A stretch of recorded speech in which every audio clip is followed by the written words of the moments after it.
लगभग 70 से 80% मुस्लिम मतदाताओं ने एक तरफा वोटिंग की है। तो आप समझ सकते हैं कि जेडीयू के ऊपर भी पूरा यकीन, पूरा भरोसा मुस्लिमों को रहा है। लेकिन अब तस्वीर कुछ बदलती हुई नजर आ रही है, क्योंकि बीजेपी के साथ केंद्रीय मंत्री ललन सिंह ने भरे मंच से ये कहा था कि नीतीश कुमार अल्पसंख्यकों के लिए काम करते हैं, लेकिन नीतीश कुमार को इन्हीं अल्पसंख्यकों का वोट नहीं मिलता है। तब नीतीश कुमार पहुंचती हैं, बहिष्कार करते हुए नजर आते हैं, सवाल खड़े करते हुए नजर आते हैं, ये तक कहते हुए नजर आते हैं कि सिर्फ इफ्तार पार्टी में जाना या शामिल हो जाना पर मुस्लिमों के लिए खड़े होना नहीं है। जो बड़े मुद्दे हैं, चाहे वक्फ बोर्ड की बात करें और तमाम मुद्दों की बात करें, उन पे भी आपको खड़ा होना। नीतीश कुमार नहीं चाहते हैं कि चुनाव से पहले किसी भी वर्ग का साथ छूटे। अब नीतीश कुमार इस राह पे हैं, तभी उन्होंने इफ्तार पार्टी का आयोजन किया। लेकिन देखिए, मुस्लिम चाहे चिराग पासवान की बात की जाए या जेडीयू की बात की जाए, दोनों तरफ से जिस तरह खामोशी पसरी हुई है, उसको लेकर तमाम तरह के सवाल अब खड़े हो रहे हैं। क्योंकि आप देख रहे हैं कि पटना के अंदर बहुत सारे मुस्लिम आज प्रदर्शन भी। तो क्या नायडू, नीतीश और चिराग छोड़ देंगे मोदी का साथ? क्या बिहार चुनाव से पहले गिर जाएगी मोदी सरकार? क्या मुस्लिमों के बहिष्कार से चिराग, नायडू और नीतीश परेशान हो गए हैं? क्या होगा अगला कदम? दर्शकों, जहां एक तरफ बिहार में विधानसभा चुनाव नजदीक है, तो वहीं कुछ मुस्लिम संगठनों ने नीतीश, नायडू और चिराग पासवान का खुले तौर पर विरोध किया है। इफ्तार पार्टी, ईद मिलन समारोह जैसे कार्यक्रमों का कहीं ना कहीं बहिष्कार कर दिया है। ऐसे में सवाल इस बात को लेकर उठ रहे हैं कि आखिर कब तक ये सहयोगी दल चुप्पी साधे रहेंगे। सवाल इस बात को लेकर उठ रहे हैं कि आखिर कब तक ये भारतीय जनता पार्टी का साथ देंगे, क्योंकि जहां एक तरफ भारतीय जनता पार्टी इन सहयोगियों की बदौलत केंद्र से लेकर राज्य तक अपनी सरकार बना रही है, तो वहीं इन पार्टी की विचारधाराओं को लेकर सवाल उठ रहे हैं।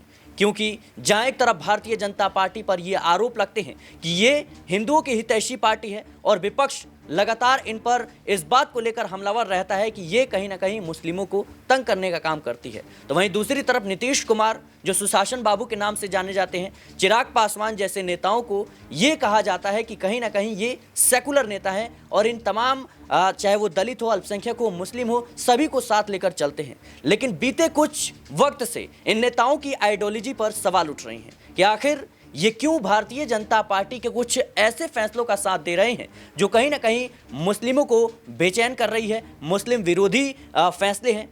ऐसे में जिस तरीके से अभी रमज़ान का वक्त है और तमाम पार्टियों के द्वारा इफ्तार पार्टी का आयोजन किया जा रहा है, इसमें जेडीयू और चिराग पासवान की एलजेपीआर पार्टी भी शामिल है, लेकिन कहीं ना कहीं इन पार्टियों के द्वारा आयोजन की गई इफ्तार पार्टी का खुले तौर पर कुछ मुस्लिम संगठनों ने बहिष्कार कर दिया। उनका मानना है कि सिर्फ इफ्तार पार्टी, ईद मिलन कार्यक्रम से नहीं होने वाला, आपको मुसलमानों का साथ देना होगा, आपको मुस्लिमों के साथ खड़ा होना पड़ेगा। चिराग पासवान ने बयान दिया कि मेरे पिता ने बिहार में एक मुस्लिम मुख्यमंत्री बनाने के लिए अपनी पार्टी खत्म कर दी, लेकिन आज कांग्रेस और आरजेडी इन लोगों की कहीं ना कहीं हितैषी पार्टी बन गई है। शिकायत हमसे है, उनसे नहीं। ऐसे में बड़ा सवाल कि क्या इस मुस्लिम संगठनों के बहिष्कार के बाद अब ये तमाम नेता भारतीय जनता पार्टी को सोच विचार पर मजबूर कर देंगे? क्या भारतीय जनता पार्टी के खिलाफ बड़ा कदम उठाएंगे? बिहार में विधानसभा चुनाव नजदीक है और चुनाव ऐसा वक्त है कि नेताओं को अपने फैसले बदलने के लिए मजबूर कर देता है। पार्टी दल बदल, गठबंधन तोड़ने और बनाने के लिए मजबूर कर देता है। न्यूज़रूम में तमाम सहयोगी हैं, उनसे जानने और समझने के प्रयास करेंगे कि आखिर मोदी सरकार का भविष्य क्या है। क्या पूरे 5 साल तक ये सरकार चल पाएगी या फिर नहीं? मेरे साथ अमन सर मौजूद हैं। सर, जिस तरीके से बिहार विधानसभा चुनाव नजदीक है, लेकिन अभी वक्फ संशोधन बिल और तमाम मांगों को लेकर के मुस्लिम संगठनों के द्वारा प्रदर्शन किया जा रहा है। पटना में आज प्रदर्शन है, नीतीश कुमार को भी बुलावा है कि भाई नीतीश कुमार जी, आप हमारा साथ दीजिए, हमने आपका साथ दिया है। कैसे देख रहे हैं आप? क्या बिहार विधानसभा चुनाव से पहले नीतीश कुमार और चिराग पासवान जैसे नेता मजबूर होते हुए नजर आएंगे मोदी का साथ छोड़ने? देखिए, बिल्कुल। और बिहार में लगातार जिस तरह से अब पॉलिटिक्स पूरी तरह से कह सकते हैं अपने उफान पर दिखाई पड़ रही है, उसकी वजह भी है क्योंकि 5-6 महीने के बाद चुनाव बिहार में होने वाले हैं। उससे पहले तमाम जो पॉलिटिकल पार्टियां हैं पूरी तरीके से बिसात बिछाना चाहती हैं। इसी बीच अगर देखा जाए तो बिहार के अंदर एमवाई समीकरण को लेकर हमें हमेशा बात होती है, क्योंकि लालू यादव आरजेडी ने जिस तरह से बिहार के अंदर माहौल बनाया और जिस तरह से एमवाई समीकरण के सहारे लगभग 15 साल तक राज किया, उसी समीकरण को अभी भी आगे लेकर जाना चाहते हैं। लेकिन इस 10-15 साल की बात करें, जबकि लगातार नीतीश कुमार मुख्यमंत्री रहे हैं और मुस्लिमों ने अब नीतीश कुमार का भी साथ दिया है, तो वो भी बड़ा इंटरेस्टिंग फैक्ट है। क्योंकि 2015 की अगर बात करें तो लगभग ये दिखाई पड़ता है कि नीतीश कुमार के फेवर में या उनके पक्ष में लगभग 70 से 80% मुस्लिम मतदाताओं ने एक तरफा वोटिंग की है। तो आप समझ सकते हैं कि जेडीयू के ऊपर भी पूरा यकीन, पूरा भरोसा मुस्लिमों को रहा है। लेकिन अब तस्वीर कुछ बदलती हुई नजर आ रही है, क्योंकि बीजेपी के साथ हैं। दूसरा, ललन सिंह जो जेडीयू के बड़े नेता भी हैं, केंद्र में मंत्री भी हैं, वो ये बात कहते हुए नजर आते हैं कि भाई मुस्लिमों के लिए भले ही जेडीयू कुछ भी कर दें, नीतीश कुमार कुछ भी कर दें, लेकिन ये लोग जेडीयू को वोट नहीं देते। उसके बाद पार्टी के नेताओं का अलग अलग बयान निकलकर सामने आता है। तो आप समझ सकते हैं कि स्थिति लगातार कह सकते हैं कि बिगड़ती हुई पॉलिटिकल तौर पर जेडीयू के लिए नजर आ रही है। क्योंकि जो इफ्तार पार्टी का जिक्र आप कर रहे थे, उसमें जो बड़े संगठन हैं, बड़े कई लोग हैं, वो नामचीन हस्तियां उनके कार्यक्रम में नहीं पहुंचती हैं, बहिष्कार करते हुए नजर आते हैं, सवाल खड़े करते हुए नजर आते हैं, ये तक कहते हुए नजर आते हैं कि सिर्फ इफ्तार पार्टी में जाना या शामिल हो जाना भर मुस्लिमों के लिए खड़े होना नहीं है। जो बड़े मुद्दे हैं, चाहे वक्फ बोर्ड की बात करें और तमाम मुद्दों की बात करें, उन पे भी आपको खड़ा होना पड़ेगा, स्टैंड लेना पड़ेगा। लेकिन अभी तक चाहे चिराग पासवान की बात की जाए या जेडीयू की बात की जाए,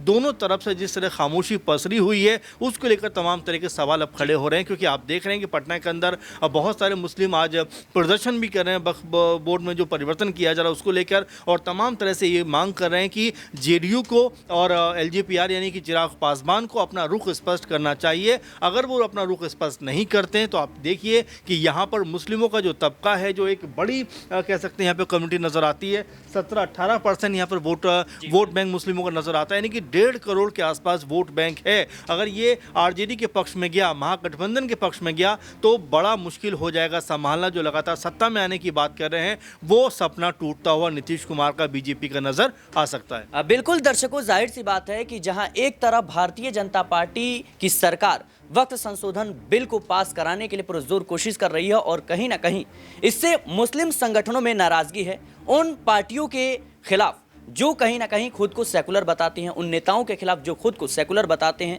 उन नेताओं के खिलाफ जिनको मुस्लिमों ने बड़े कह सकते हैं लंबे वक्त से समर्थन दिया है। लेकिन वक्त संशोधन विधेयक को लेकर मुस्लिम जो संगठन है, उन्होंने साफ तौर पर यह ऐलान कर दिया है कि अब नीतीश कुमार, चंद्रबाबू नायडू और चिराग पासवान को फैसला लेना ही पड़ेगा कि आखिर वो किसके साथ है। क्योंकि जहां देखा जाए तो चिराग पासवान इस बात को कह रहे हैं कि हमारी वजह से ये जो पूरा संशोधन है वक्फ बिल का, ये जेपीसी में गया, हमारी वजह से चर्चा में आया। लेकिन कहीं ना कहीं आज हमारे ही विरोध में ये तमाम जो संगठन है वो उतर आए हैं। दूसरी तरफ नीतीश कुमार, जहां उनकी पार्टी के नेता ललन सिंह संसद में खुले तौर पर वक्फ संशोधन बिल का समर्थन कर देते हैं, तो वहीं दूसरी तरफ नीतीश कुमार ये ऐलान करते हैं कि वक्फ की प्रॉपर्टीज पर मस्जिद और मदरसों का निर्माण करवाया जाएगा। दूसरी तरफ नीतीश कुमार का हालिया फैसला इस बात के संकेत दे रहा है कि नीतीश कुमार के मन में बहुत कुछ चल रहा है। उन्होंने सरकारी कर्मचारियों के लिए उर्दू अनिवार्य कर दिया, लेकिन मुस्लिम संगठनों का यह आरोप है कि सिर्फ उर्दू को बढ़ावा देने से, इफ्तार पार्टी के आयोजन से या टोपी पहन लेने से काम नहीं चलने वाला। अब आपको वाकई में हमारे साथ आगे खड़ा होना पड़ेगा। मेरे साथ नाजमिन मौजूद है। नाजमिन, जिस तरीके से देखा जाए तो भारतीय जनता पार्टी भी अब मुस्लिम वोटर्स को कहीं ना कहीं लुभाने के लिए तमाम तरह के कदम उठा रही, चाहे वो जम्मू कश्मीर का हो या फिर बिहार चुनाव को देखते हुए भी हो। लेकिन इन पार्टियों को लेकर सवाल उठ रहे हैं, इन पार्टी के विचारधाराओं को लेकर सवाल उठ रहे हैं, जो कहीं ना कहीं लंबे वक्त से भारतीय जनता पार्टी के साथ है, जिन्होंने खुद को सेकुलर पार्टी के तौर पर खड़ा जरूर किया था, लेकिन कहीं ना कहीं अब उनके फैसलों को लेकर सवाल उठ रहे हैं कि वो भारतीय जनता पार्टी के साथ है, चाहे वो वक्त संशोधन बिल को लेकर के हो या फिर मुस्लिमों के खिलाफ जिस तरीके से जो कह सकते हैं अनावश्यक चीजें हो रही हैं उसको लेकर के। कैसे देखने हैं? देखिए, अगर हम बात करें कि सिर्फ बिहार में जो चुनाव से पहले हम एक संगठन को लेकर ये दावा कर रहे हैं कि क्या वो संगठन, वो समुदाय नीतीश कुमार के साथ है या नहीं। लेकिन नीतीश कुमार तो पूरी तरह से तैयार हैं कि हर वर्ग का वोट उन्हें मिले, हर समुदाय का वोट उन्हें मिले, चाहे जब अल्पसंख्यक के मुद्दे को लेकर उनके ही सांसद और केंद्रीय मंत्री ललन सिंह ने भरे मंच से ये कहा था कि नीतीश कुमार अल्पसंख्यकों के लिए काम करते हैं, लेकिन नीतीश कुमार को इन्हीं अल्पसंख्यकों का वोट नहीं मिलता है। तब नीतीश कुमार की पार्टी दो फाड़ होती हुई नजर आई थी इस बयान को लेकर, और ये कहा गया था कि ललन सिंह को माफ़ी मांगनी चाहिए क्योंकि उन्होंने नीतीश कुमार की छवि को खराब करने की कोशिश की है। इसके बाद जब संसद के अंदर भारतीय जनता पार्टी के समर्थन में ललन सिंह ये कहते हैं कि वक्फ संशोधन विधेयक से मुसलमानों का हित ही होगा, इसे मुसलमान विरोधी बिल ना माना जाए बल्कि आपके ही हित के लिए बीजेपी इस बिल को लाने का काम करें, तो वहीं नीतीश कुमार इससे उलट जाकर इनकी ज़मीनों पर मदरसे और मस्जिदों के निर्माण की बात करते हैं। तो नीतीश कुमार नहीं चाहते हैं कि चुनाव से पहले किसी भी वर्ग का साथ छूटे। अब नीतीश कुमार इस राह पे हैं, तभी उन्होंने इफ्तार पार्टी का आयोजन किया। लेकिन देखिए, मुस्लिम संगठन भी खास तौर पर नीतीश कुमार का विरोध नहीं कर रहा है। जहां जमीयत उलेमाए हिंद की तरफ से ये कहा जाता है कि इफ्तार पार्टी का विरोध कीजिए, ईद मिलन समारोह का विरोध कीजिए, तो वहीं दूसरी तरफ हम मुस्लिम पर्सनल लॉ बोर्ड की बात करें तो उनके ज़रिए ये कहा जाता है कि विरोध करेंगे तो मुश्किलें हमारे लिए ही ज़्यादा खड़ी होंगी। अगर हमें वक्फ संशोधन जैसे विधेयक को संसद में पास नहीं करवाना है, इस बिल को लागू नहीं करवाना है, तो इन दलों का साथ ज़रूरी है, चाहे टीडीपी हो, चाहे चिराग पासवान की एलजेपीआर हो, चाहे नीतीश कुमार की यहाँ पर जेडीयू हो। तो ऐसे में मुस्लिम संगठन पूरी तरह से समर्थन नीतीश कुमार का और तमाम सहयोगियों का चाहते हैं। इसलिए बीजेपी यहाँ पर एक सौगात की बात कर देती है, जहाँ पर सौगाते मोदी मुहिम चलाया जाता है, जिसमें 32 लाख के करीब गरीब मुस्लिम परिवारों को यहाँ पर एक किट दी जाएगी, जिसमें राशन का पूरी व्यवस्था की जाएगी। यानी कि लुभाने की कोशिश की जा रही है कि वोट कहीं से भी कम ना हो।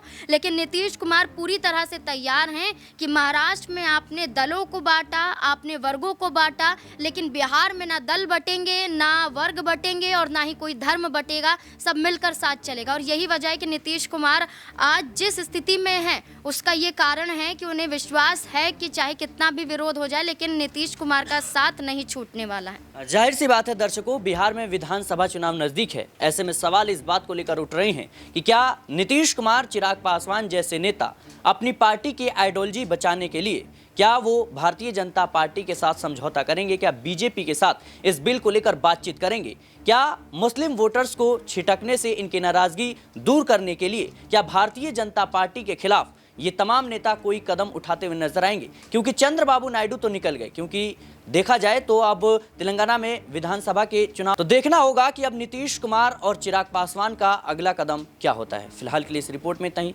देश और दुनिया की तमाम खबरों के लिए बने रहना नेक्स्ट 9 न्यूज़ के साथ।